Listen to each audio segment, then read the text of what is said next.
Hello, Terry here, Wrench Fabrication. Got another one. Getting all these boys ready for the dunes. This time we have an RFR, real fast rail, made back in the 2004.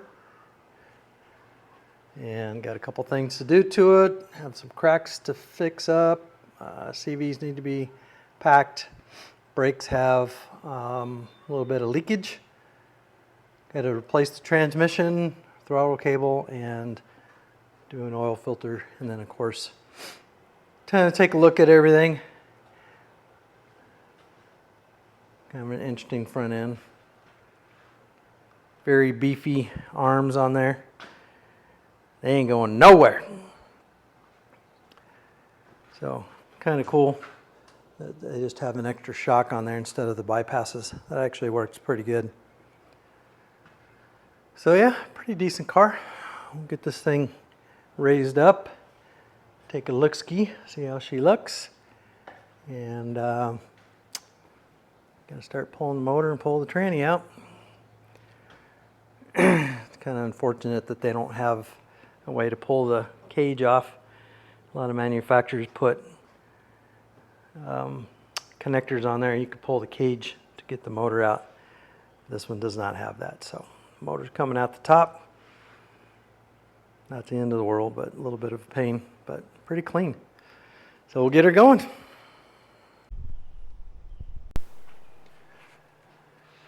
All right, taking a look at her, and a couple little things I've found so far. Oh, let's see if I can. So stainless steel, sitting right on top of the coil. You kind of, I don't know if you can see that little black dot right there where it was rubbing on those wires.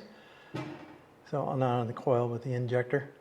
So that's 100% going to cause a failure right there. It's crimped over, so it's just bouncing right on top of that. Got to be fixed. And even more scarier than that is this. So we have all these wires. Hold please, I gotta switch my light. This ain't working. Okay, so we have all these wires coming off the battery, which is fine if you need to power something up. It's a good place to get power from, right? All these nice big meaty wires going underneath this stainless steel, basically like a file, rubbing right on top of that. I don't know if you can see, but there's black marks on top of all these wires. It's been rubbing, so it's literally sandwiched in between the frame and the stainless steel. That's super scary. I mean, this thing is going to just and eventually going to rub through that. That's going to catch a little fire because all this is not fuse protected, and at least it's going to leave you stranded. Hopefully you have a car left. Fuel system right here. So a little fire there, a little hose here. Bada bing, bada boom, right? See the problem? That's the problem. Definitely a problem. I see a problem. And that goes over to all this stuff over here. Up, up, up, up. Hold please. Getting it in there. Okay. So there's some relays and stuff. Imagine it's probably fuel pump and fan relays. The computer's over here. No fuses anywhere. I don't see them. So pretty scary.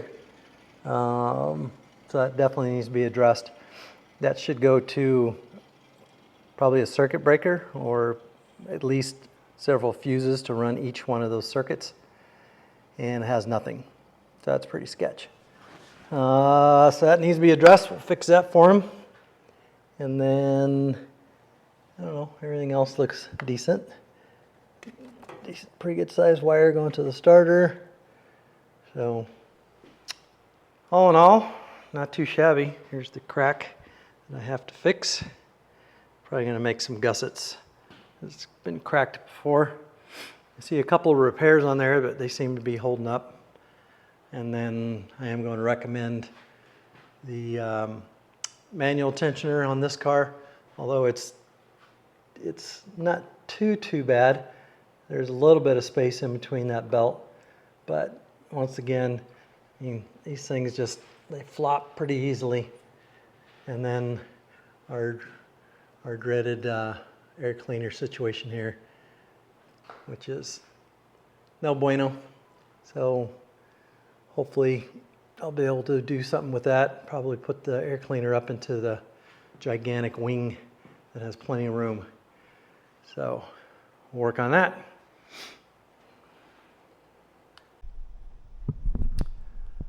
All right, disassembly is done. Motor and tranny are out. Pretty simple.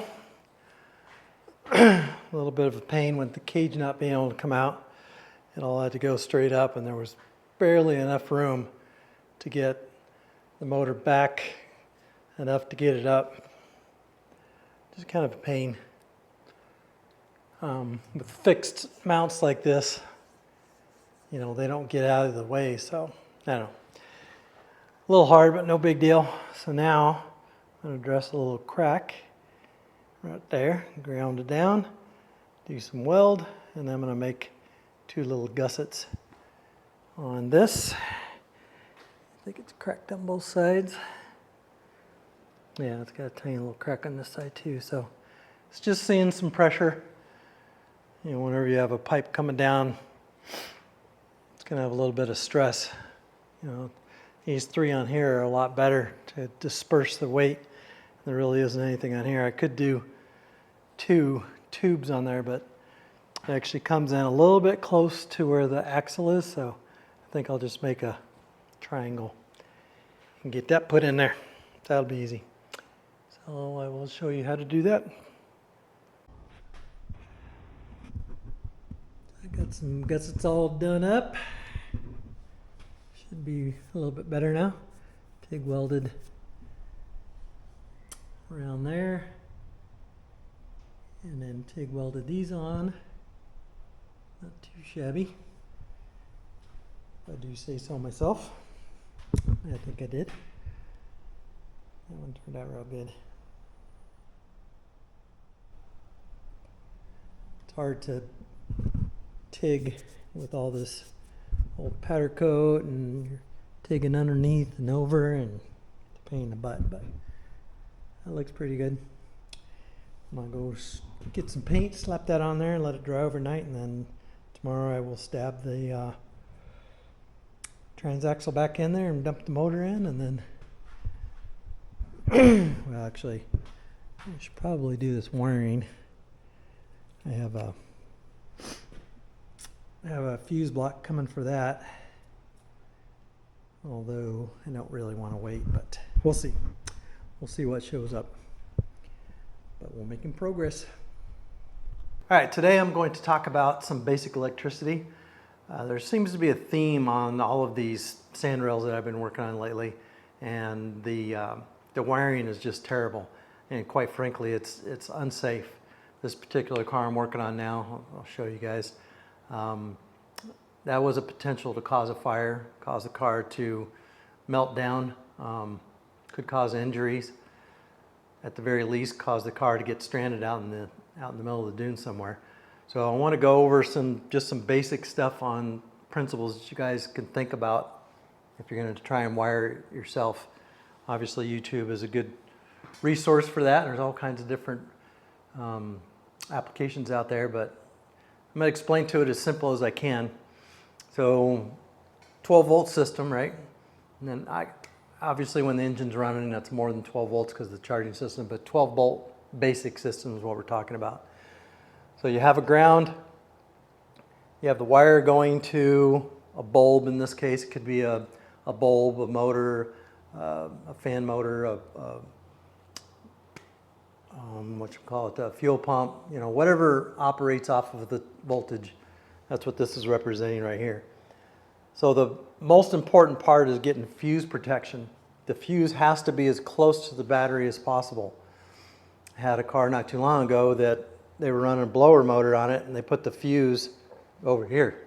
But the problem is that if you have a problem of it shorting out before the fuse does not pop. This whole entire wire would have gone up in smoke and would have melted. So you have to have that fuse as close to the battery as possible. Technically, what I usually do is put a big circuit breaker in for the whole system, really, really close to the battery, and then from the circuit breaker, then I start powering up different items. But in this case, this is just a basic representation. It's a fuse, switch, bulb in this case, and then goes to ground. The switch you can put anywhere. You can put the switch on the ground side, you can put the switch on the power side. That part doesn't matter. The fuse, though, that needs to go as close as possible. So if you have a short to ground, which means this wire somehow got in contact with ground, so the insulation cut and touched to ground, like right here, all that juice, energy, is going to go through to the passive least resistance, which is the ground, and then that's going to pop the fuse. So once it pops the fuse, that stops the flow of the electricity. So if you do not have the fuse in the right place, let's say you put the fuse over here, now when you have a short to ground, this entire circuit is not protected and would literally melt. So if this is a long, if you have your battery up front and this go into a tail light, that whole entire circuit can start melting until it actually melts the wire and pops. But what wires is it touching? There's wires in the loom, so all those wires start to melt, and then obviously if that plastic goes too far, it'll catch on fire. So it's extremely important that these things are set up correctly. So fuse over there, not over here. Okay? So that's with any circuit whatsoever. Fuse, some sort of switch, and then your whatever you're operating. So listed some of the size of the wires based on the amperage that you're using. And right here we have the Ohm's law.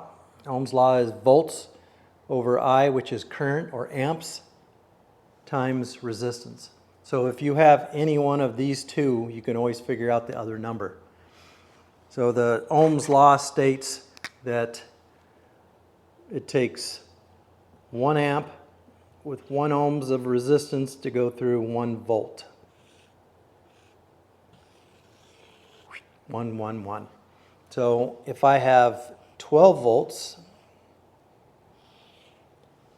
and I have 1 amp, what's my resistance going to be? 12 ohms. So if you know what your ohms are, so in this case, if I have a bulb that's 1 ohm, I put 1 over here, so 1 goes into 12 times. That would be 12 amps. So what size wire would I use for 12 amps? Well, I would need something bigger than a 10, so I would use 15 amps, which is a 14 gauge wire. So a lot of the problems that I'm seeing is that these guys are just throwing 30 amp fuses in every hole. And if you have a fuse block with a bunch of different size wires on there, if the wire is super small, but you have a 30 amp fuse, the fuse is not going to pop before the wire melts. So you can't just throw whatever fuse you want in there. The fuse has to equal whatever the amperage is the circuit can handle. And the circuit can handle whatever component it is operating. So if I have a fan, that's drawing a lot of amperage, I have to have a circuit that can support that. Does that make sense? So basic electrical is usually pretty simple if you just get some of the basics down.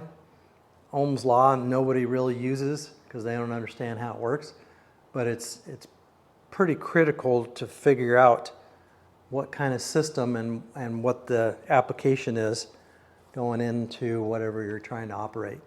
So cooling fans is a biggie. Fuel pump is also a biggie. Those draw a fair amount of juice, so you have to have the proper size wires and the proper size fuses. Alternators, I see this all the time.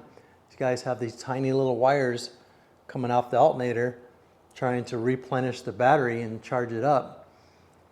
If an alternator has 125 amp capability, so you turned everything on, you got seat heaters and all your HIDs and everything is turned on, that alternator is going to create the juice to keep the system running. Well, if I have a 125 amp alternator, I need a 2-gauge wire. 2 gauges of battery cable. So I always swap these wires out for bigger wires. I see a lot of times they're like 14 to 12 gauge on there, and that's not enough. They'll start to melt and they'll break, and I've seen that. A lot of the wires are already discolored and getting black and stuff like that. So it's just some basic principles that makes the vehicle safe. So I will show you what's going on with this one.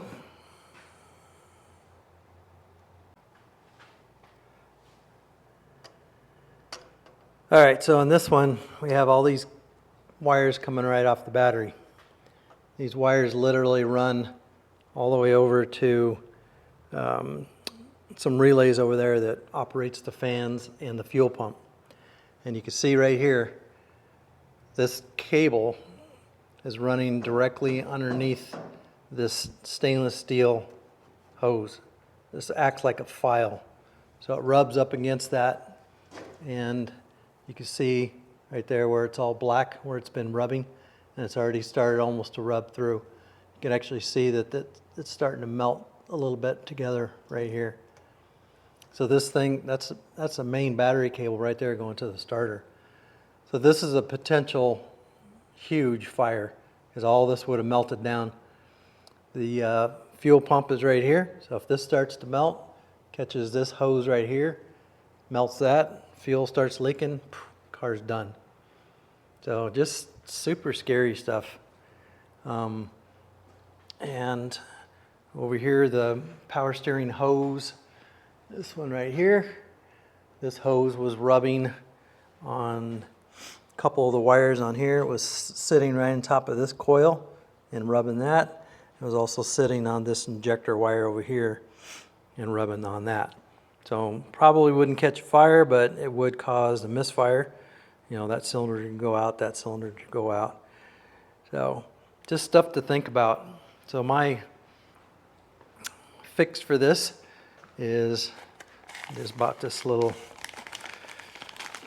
fuse box. Should have probably took that out first. Thought about that, but I didn't. So just a basic fuse box. It's got 6 positions on there. Has a stud on one side, so I'll put pretty good sized cable on here, and then 6 positions, and it also has a ground side that I can ground. So that'll be the fix that I'm doing on this one. I got to look at the actual components and figure out what the amperage rating is, and then put the correct wires in there. So you can go a little bit bigger on wires, but you definitely don't want to go smaller. So this wire here, this is probably about a 10 gauge or so. That's a pretty good size wire, and I've seen those on alternators before, which is decent. Where am I at here? But just not big enough. And then this one is, where's it at? No, it's in here somewhere. Anyway, the alternator wire on this one, I forgot where it's at. It's okay. It's still a little on the smallish side, so I'm probably going to fix that one too. But yeah, it's just scary stuff. So I got my paint on here. This paint that I got just is horrible. I actually touched up a little paint this morning, and it's already reacting to the paint that I already sprayed on there. So Not super happy with that. But I'm going to fix the electrical now while I got the tranny and all that stuff out and gain access to all this. Wire that up and take this wire off of underneath that and underneath the shifter and put it up on that bar up there and get it out of the way. So just simple routing of wires would be safer than running it the wrong way, but it's got to have fuses. Anywho, all right, that's my little spiel.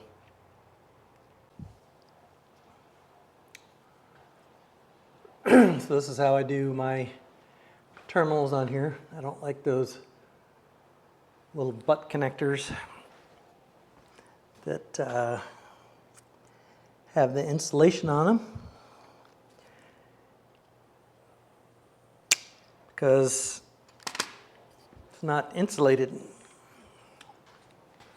Just crimp it on there, you can still get moisture in there. So I get these little non-insulated terminals, and I'll show you in a second. I just get them from Amazon. You can get a whole packet of them, different sizes and stuff. So put your heat shrink on there. Get that from Harbor Freight. I don't get a lot from Harbor Freight, but some of their stuff works pretty good. And that's one of them. All right, so cut just a small amount. I always see a lot of people get way too much of the insulation on there. I mean, the wire sticking out. You barely need enough wire to basically go into that. And that's actually a little too much, but it'll be fine. So, fumbling my hands here. Okay, so.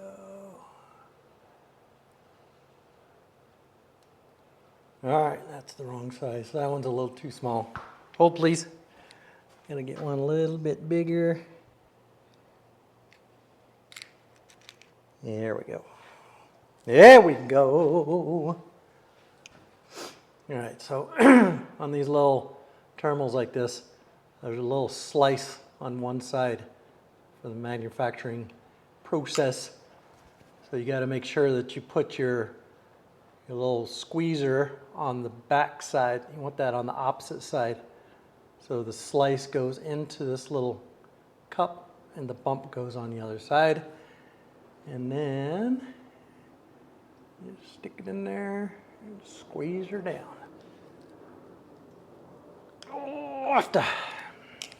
Like that. So I don't solder these.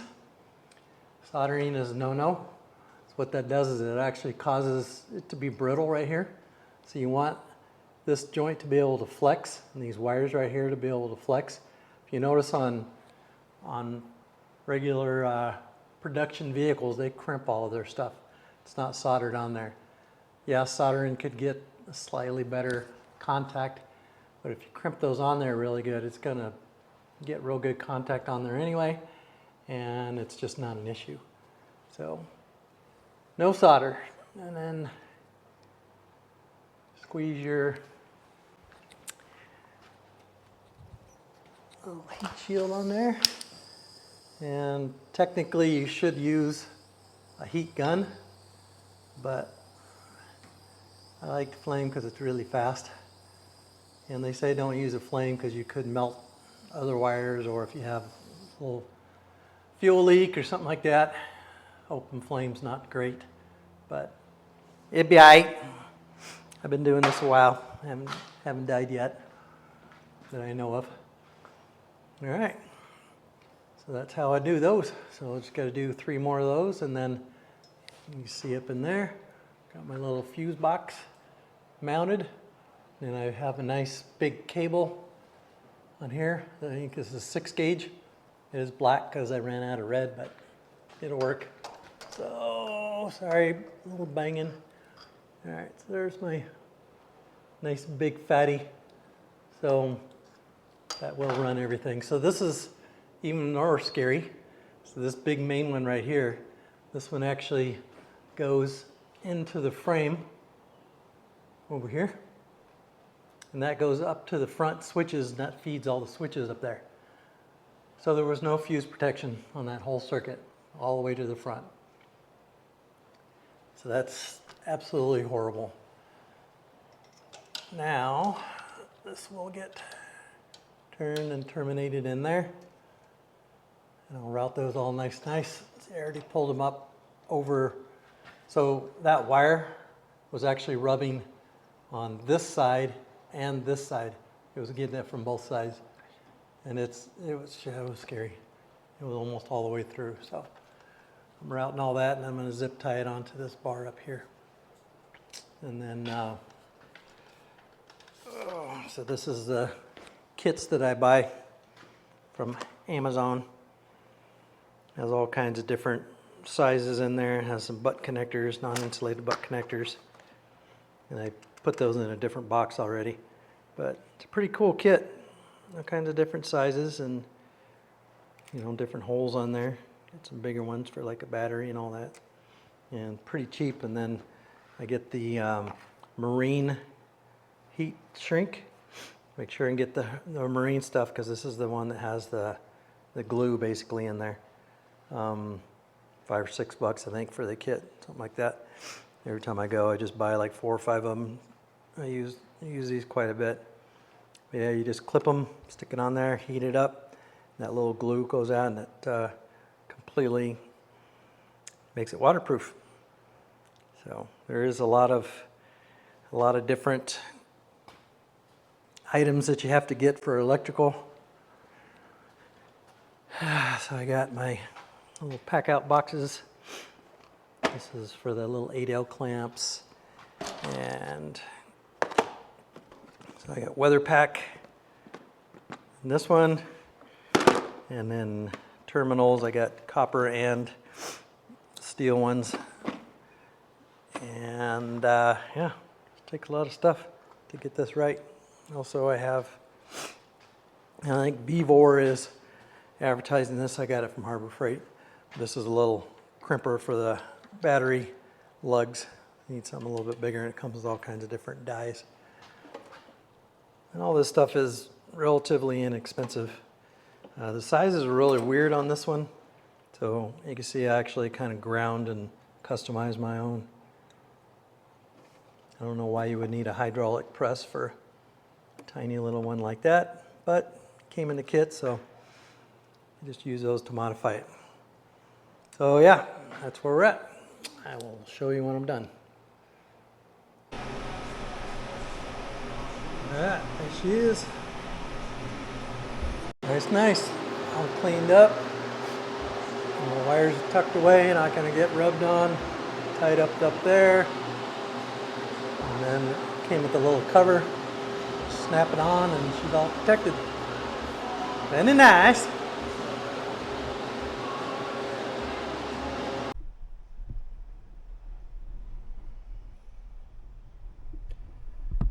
Alright, so I'm going to do another air cleaner system. This one has this little Edelbrock on there, similar to one of the other cars I worked on. And the biggest problem with this thing is that it just doesn't seal. See that rubber right there? It's not glued or anything. So there was sand coming out of there. There's also sand right there where I was tapping this down. So that's not good. So I had a little box over that. I just pulled that out, and then I'm going to make a little dual system for this with the right kind of filters on there. So that'd be kind of cool. Went to Fodrils once again to get my components. So these are really good filters. These are basically like a paper filter. Had that, so that's going to save the customer a couple bucks anyway. So I got those, and I got that, and I got, come on, and I got that. So basically all I have to do is just cut this in half and then cut off of there. Put those two together, and then this one is 3.5, which fits that. So I'll chop that off here and here, and it'll come up a little bit. And then these will sit these are going to sit this way, sideways in there like that. That'd be kind of cool. Should be relatively easy. And then I got some grease. Finish up greasing up the CVs. Those are 350 bucks in parts. Expensive to play. Let's get going on this. So I took my 180, chopped it in half. Actually chopped it in half this way and then cut the ends off of it. That's what these little guys were right here. Brought it back a little ways to make it wider because this is 3 and this is 3.5. So I got it to the wider spot right here. That fits pretty good. And then all this will just lay into the trunk. I have a 4-inch to 3.5-inch adapter. That's going to go in there. I'll probably shorten the ends of this up a little bit. And then I'm done. So pretty simple. I put that bead on there. See the little bead with my homemade bead roller. That'll just keep that air cleaner from popping off. And then probably do a little bit of a bead on these when I'm done, or when I shorten it up. So I will go weld this up now.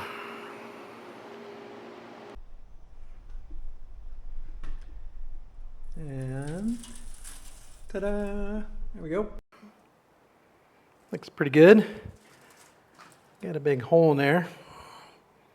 That's fine. Gives us some air in there. He only used it for some jackets and stuff, so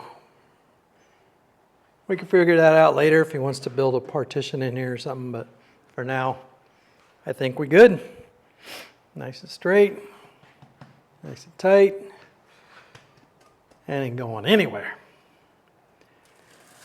And then, got to do the dreaded CV joints, just lube them up, inspect them, and oil change.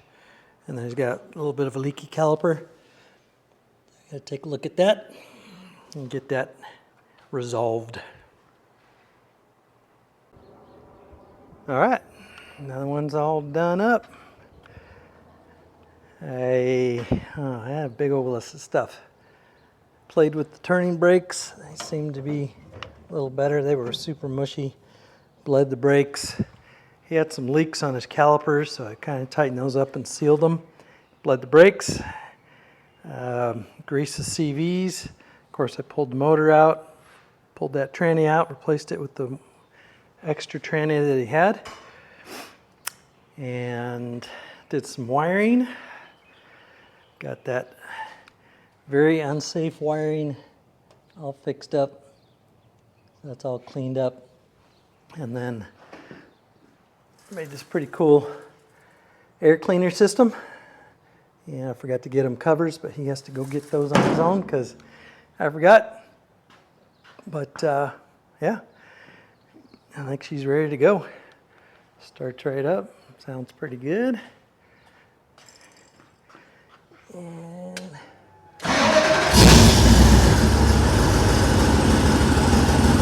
pretty basic stock LS1.